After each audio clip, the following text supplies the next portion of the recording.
Morning everyone. It's been a while since I put up one of these videos, and I missed it. Things have been pretty hectic, but it's what it is.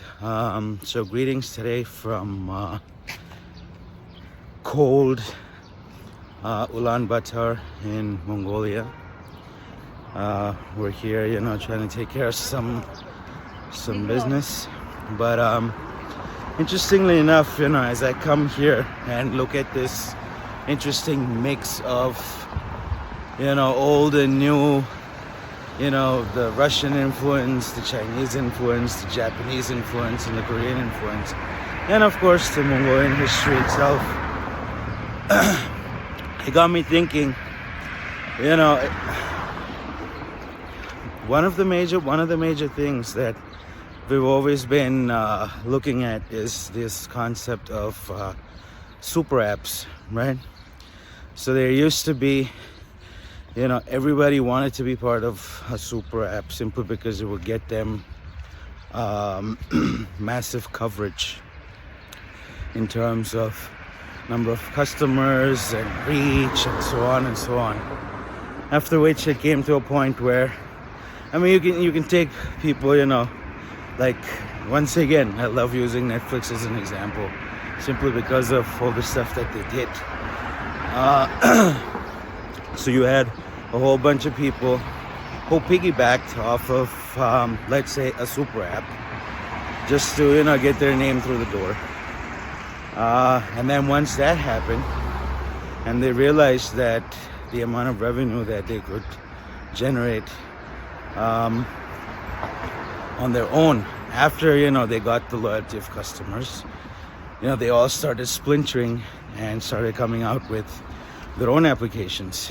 So interestingly enough, if you look at it, the cycle has always been people coming in, piggybacking off of apps. I use Netflix as an example simply because a lot of media houses and studios, they started providing their content on Netflix, and after they started getting popular and Netflix started chopping down their margins, they figured, okay, let's just develop our own app and offer it through there. You can see HBO, you can see Disney, you can see Showtime. The list is endless at this point. And the same thing happened in the Indian market too. So there were a lot of companies that were offering their content to Amazon Prime and all these other platforms that existed. But then over time, when they realized how much they could be doing on their own, they all came up with their own versions of it. So this is the same case, with all these mini apps that pop in. And now, interestingly enough, the cycle is going to be, okay, everybody gets on to these super apps to get the name out there. They build, some following through these apps, and then they branch out and they go out and create their own.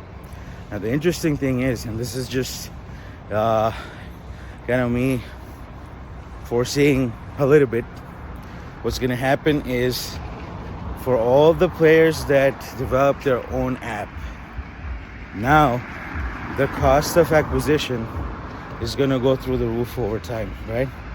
It's no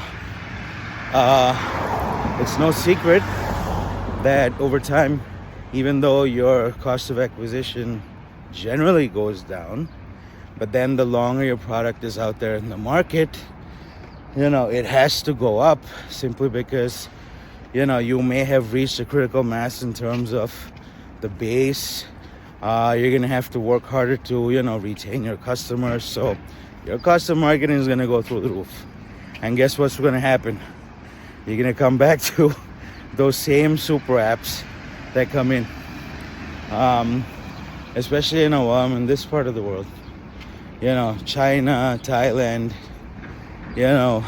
Southeast Asia in general. They seem to have perfected the art of the super app, especially apps like WeChat,